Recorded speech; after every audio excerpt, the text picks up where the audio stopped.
Buenas tardes, maestra y compañeros. Somos el grupo 4, integrado por Mayelín Ogando, Yasmín Mateo y esta su servidora Karina Fernández.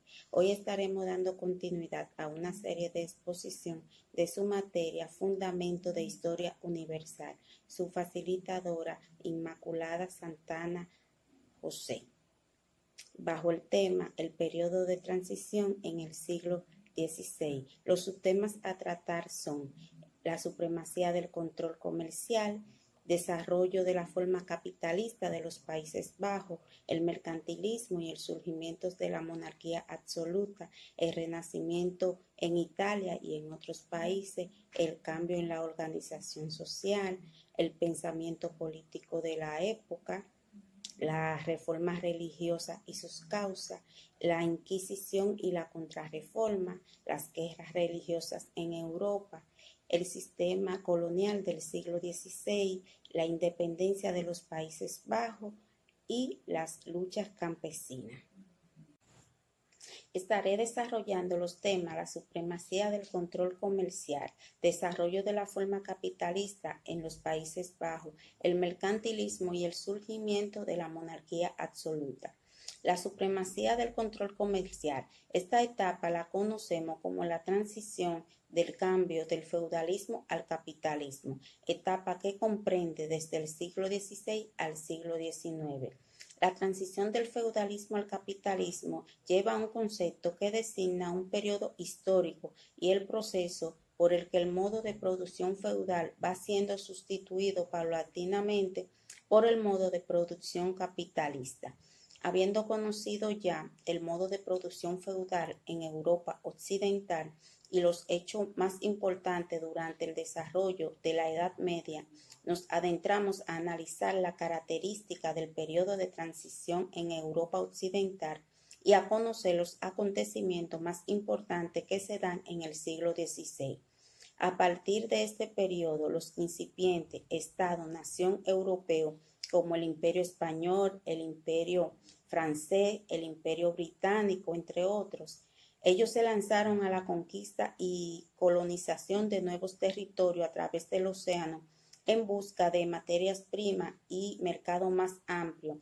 Estos son conocidos como imperios de ultramar.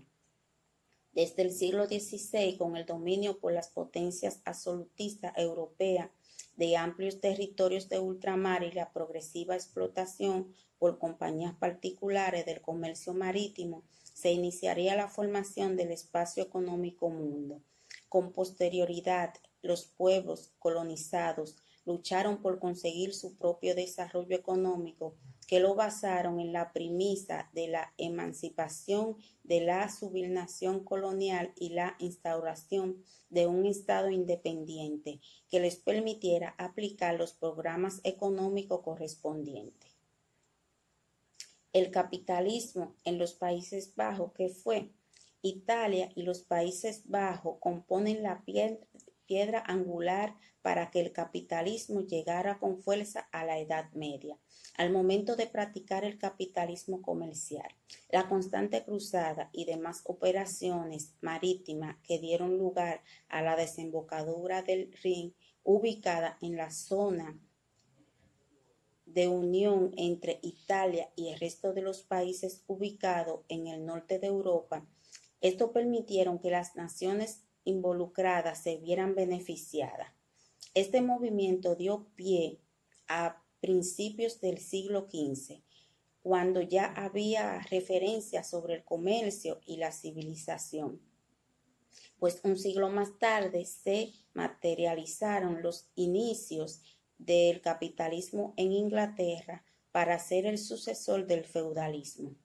Las ideas capitalistas fueron mermadas con la aparición del Renacimiento y la Reforma Protestante, pues gracias a ello la sociedad modificó notablemente su postura para estar más cerca a las doctrinas del Estado de Derecho y el liberalismo clásico, para permitir que el capitalismo floreciera a su máximo esplendor en las naciones europeas.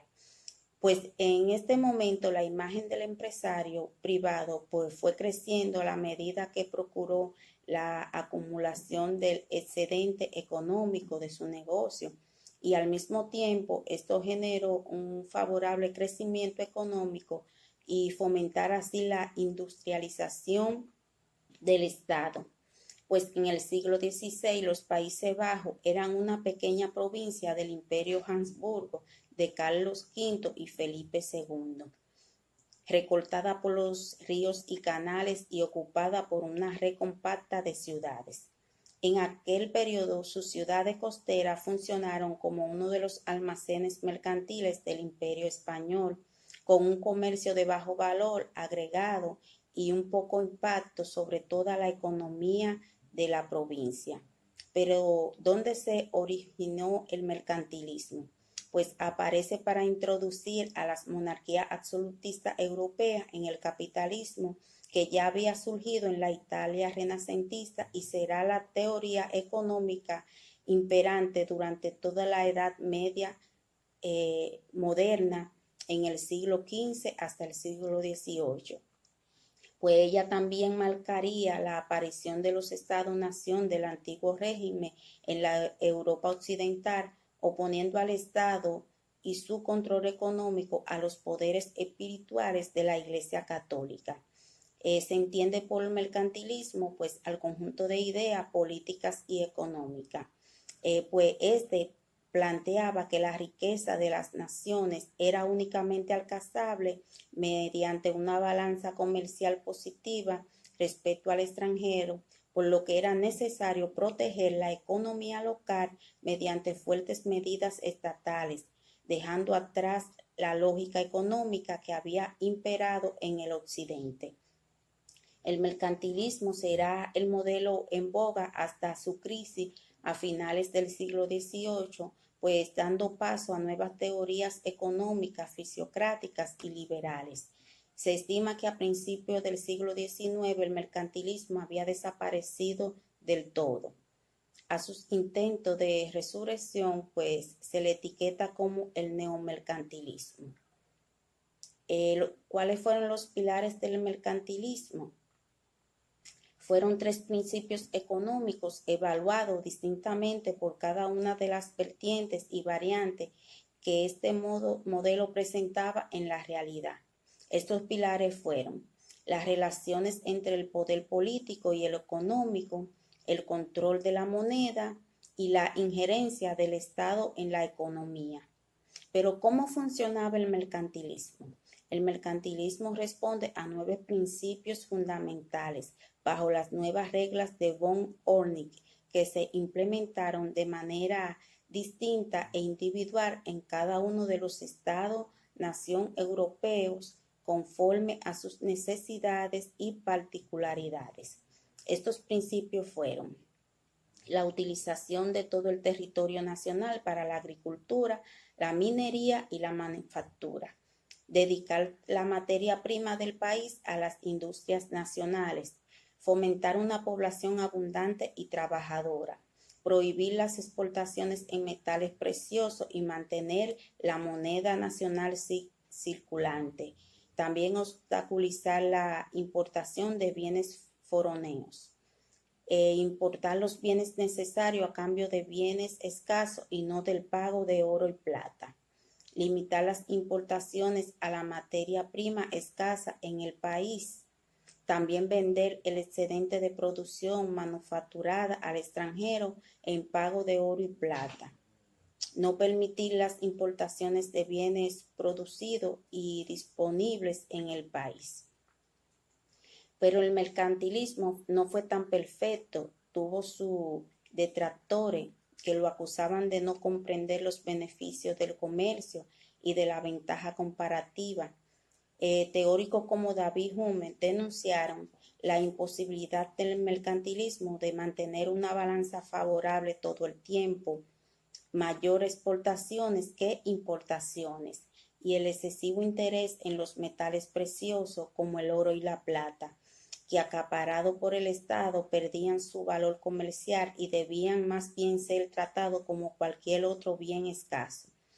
El mercantilismo fue sustituido en el siglo XIX por la teoría del liberalismo y el laissez-faire propuesta por Adam Smith.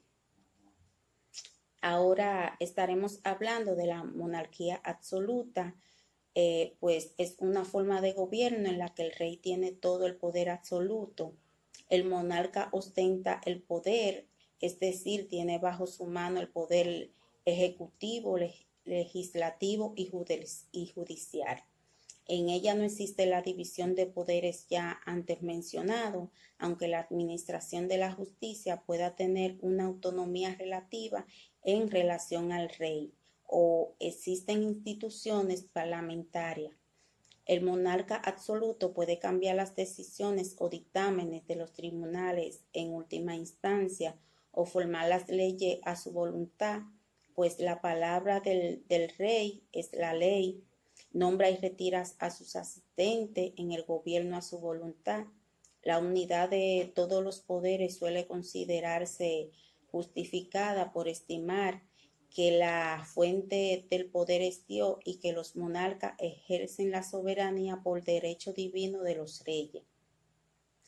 Este sistema crea una serie de instituciones para poder gobernar los territorios. Por tanto, encontraremos una especie de funcionarios a las órdenes del monarca que hace cumplir sus edictos por todo el territorio. Dentro de esta monarquía absoluta europea vamos a encontrar una serie diferentes entre la misma, pues cada país fue diferente. En esa manera España, aunque se dice que tuvo una monarquía de carácter absoluta durante el reinado de los Australia, la monarquía se caracterizó por mantener una serie de feudos, es decir, que las regiones mantenían una cierta autonomía respecto al poder central, aunque debían hacer cumplir la ley procedente del rey. El final de la Edad Media y la monarquía europea. A finales de este periodo, las diversas monarquías europeas se encontraban a merced de un grupo mobiliario, el cual hacía y deshacía a su antojo en estos reinos. Fue entonces cuando el derecho romano, recuperado por los primeros estudiantes de las universidades, dio su fruto, pues los monarcas fueron haciéndose fuertes dentro de la base legal o teniendo mayor poder para la corona. En la corte fueron entrando personas formadas de las universidades reales, siendo su procedencia muy diversa, aunque era baja la cuna que la prevalecía, es decir, los grandes nobles y miembros fuertes de la iglesia eran cada vez peor vistos en la corte, pues estos solo buscaban el hacerse cada vez más fuerte. Una de las características más importantes es que la monarquía fueron creando sus propios ejércitos, pues de esta manera los grandes señores perdían parte de su poder, pues anteriormente eran estos los que prestaban a sus hombres para la batalla a cambio de regalo por parte del rey y a partir de ese momento ya no era necesario. Gracias al derecho romano, los monarcas arrebataron el poder judicial y legislativo a los señores, pues solamente el rey podía tener esos atributos.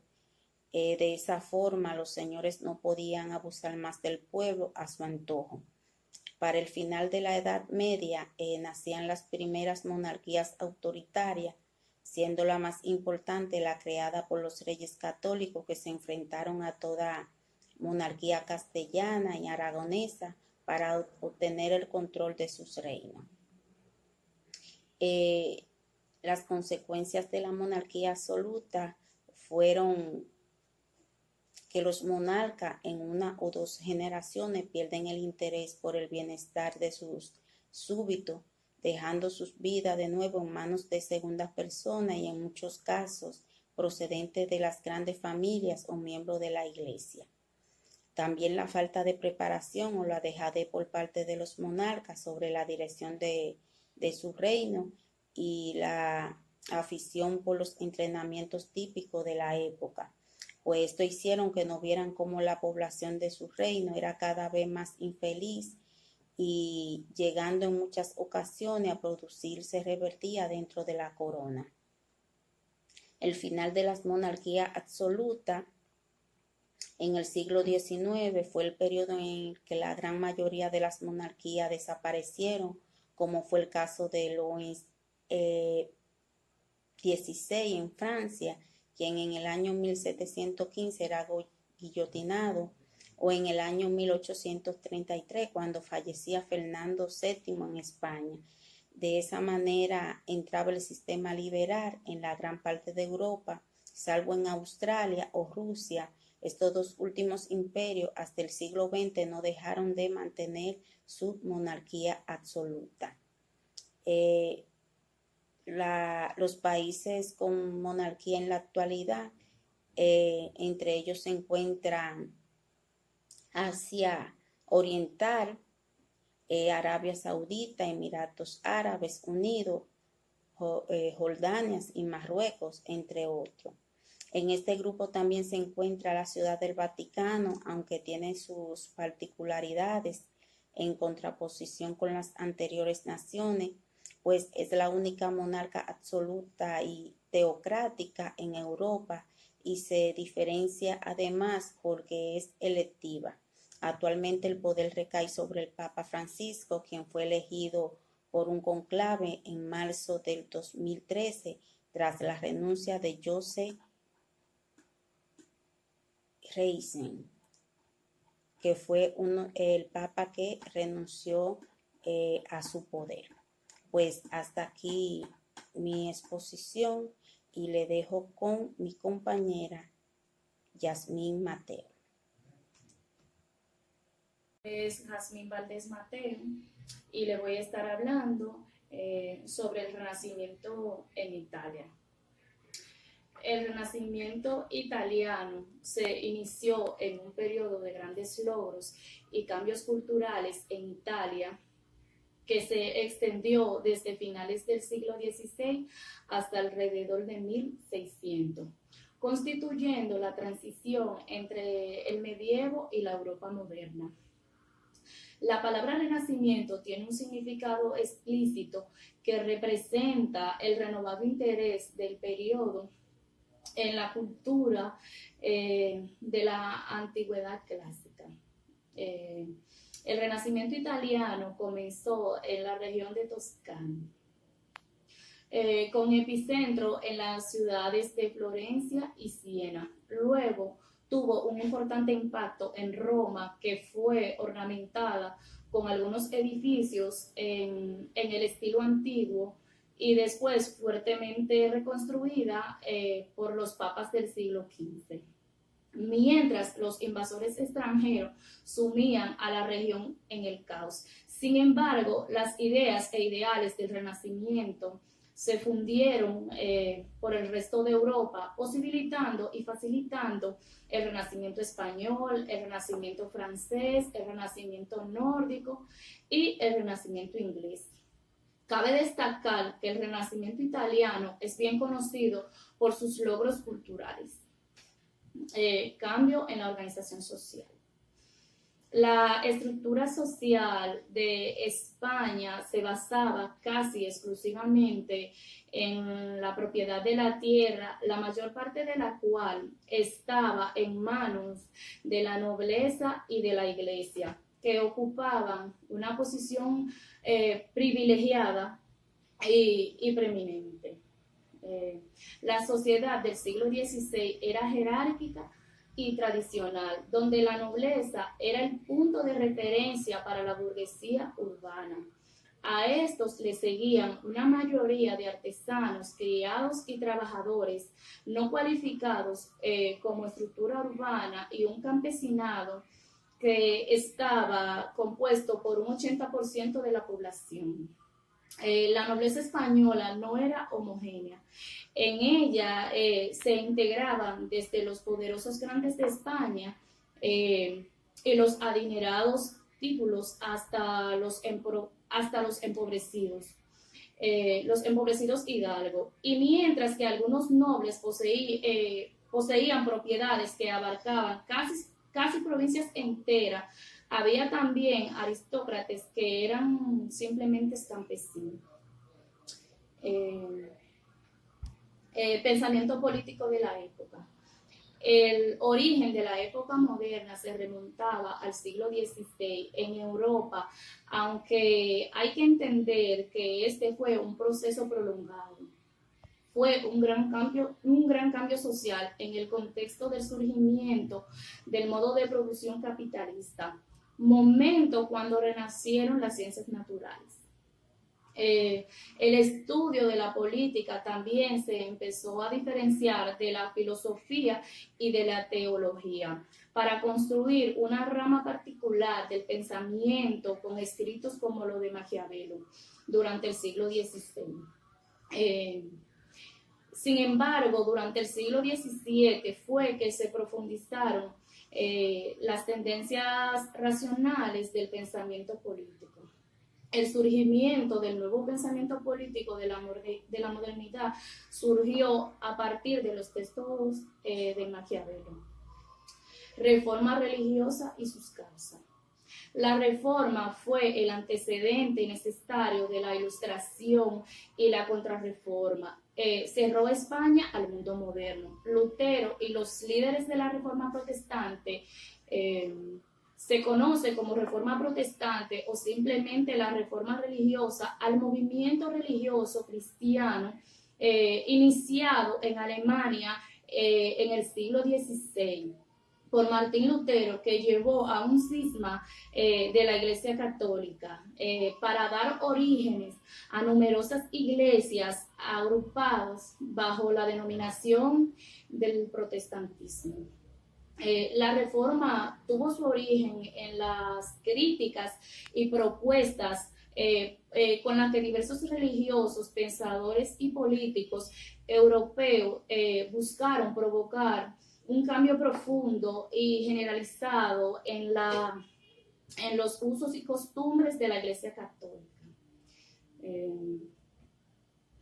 En particular, Martín Lutero rechazó la teología sacramental católica como la venta de indulgencias consideradas un secuestro al Evangelio, el cual debía ser predicado libremente y no vendido.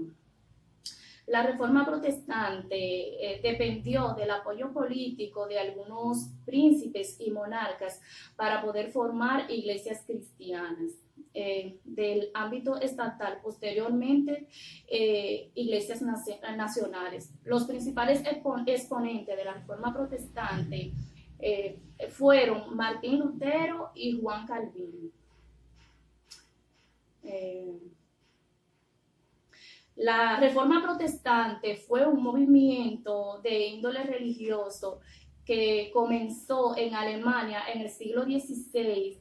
De manera simbólica, se suele considerar que este movimiento comenzó cuando su impulsor, Martín Lutero, clavó un documento elaborado por él mismo, las 95 tesis, en las puertas de la iglesia de Wittenberg. La Iglesia Católica era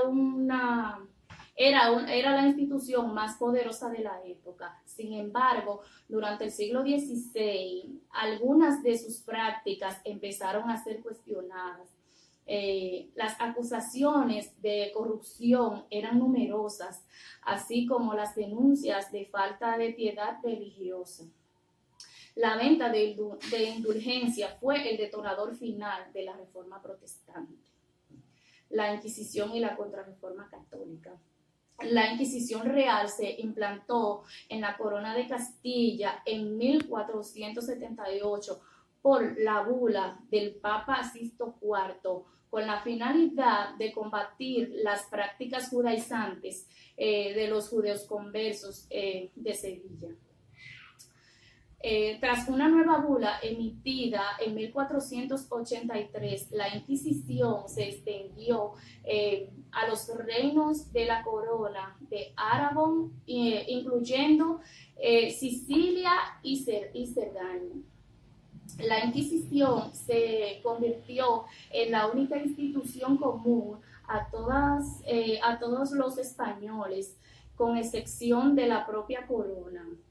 a quien servía como instrumento del poder real.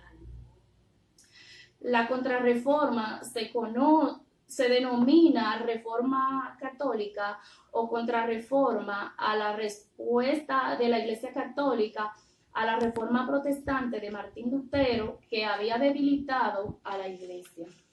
Abarca desde el concilio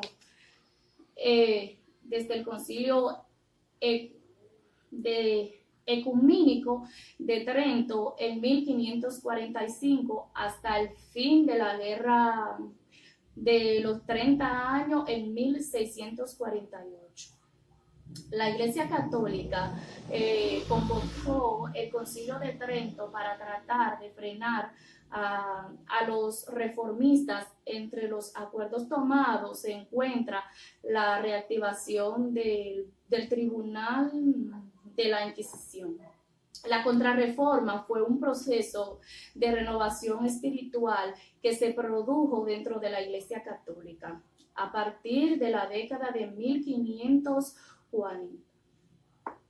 Guerras religiosas. La actividad intransigente de la Iglesia Católica frente al protestantismo, sumada a los intereses políticos de la monarquía reinante, provocó una serie de conflictos que derivaron en las guerras de religión a lo largo del siglo XVI. Las guerras de religión fueron una serie de enfrentamientos civiles que se desarrollaron en el Reino de Francia y en el Reino de Navarra.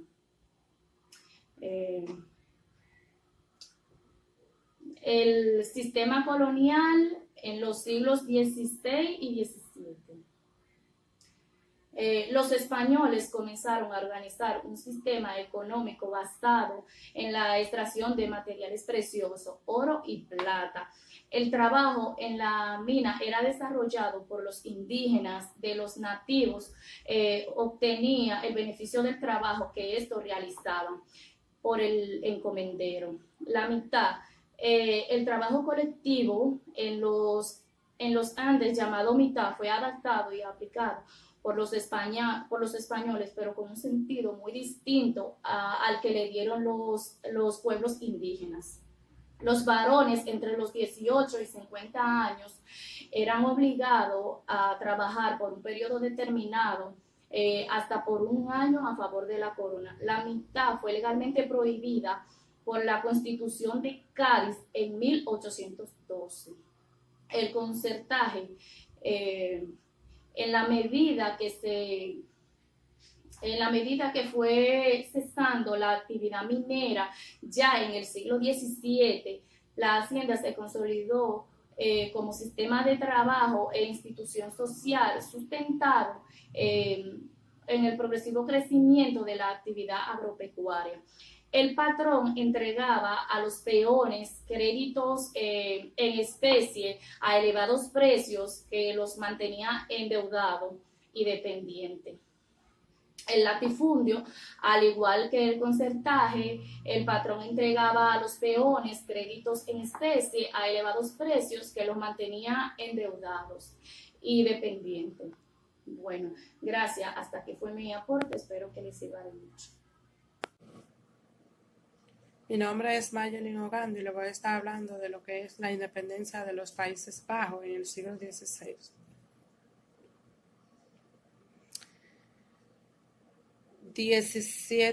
A principios del siglo XVI, 17 provincias componen los países de Holanda, es decir, los Países Bajos.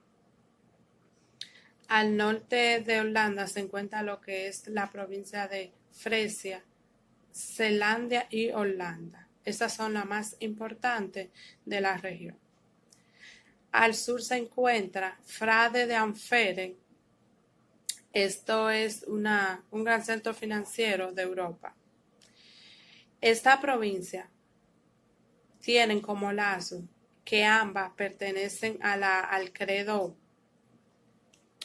del sacramento gubernamental, donde ésta les permite participar de lo que es las leyes, de lo que es la toma de posesión y la y la propuesta que tiene para la nación. Más, sin embargo, esta provincia es dominada por el rey y ella acepta la dominación para que ésta le permita participar del parlamento gubernamental.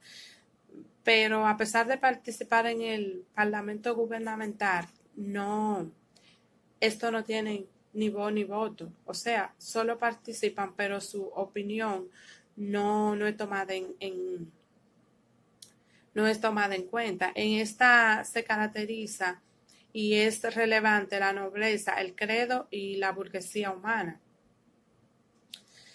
Más sin embargo, el pueblo se mantiene rebelado porque a pesar de las naciones, perdón, se mantiene rebelada, los Países Bajos, porque a pesar de participar de lo que es el parlamento gubernamental, no tienen derecho a nada, solo tienen derecho a sentarse y a escuchar la propuesta de esto. Esta propuesta que provoca la ira entre el catolicismo porque Calvino propone que se cancele lo que son los cultos y lo que son los cultos y ya no se puede, se niega totalmente lo que es las imágenes, incluyendo la cruz. No se puede realizar ningún culto ni se puede tener ninguna creencia espiritual.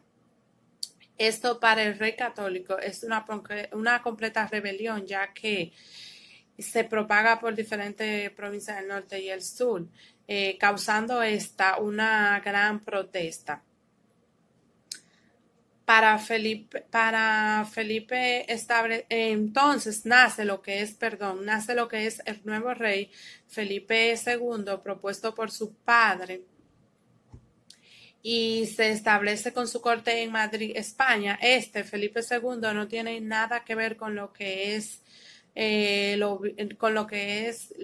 los Países Bajos, o sea, no tiene vínculo ni ningún apego a lo que es los Países Bajos. Se establece con su corte en Madrid, España, y coloca como gobernadora a su media hermana, Margarita de Parma, y varios consejeros más, para que esto asesoren la nación acerca de lo judicial y lo que son los componentes políticos y la economía. Más sin embargo, estos consejos que el rey Felipe II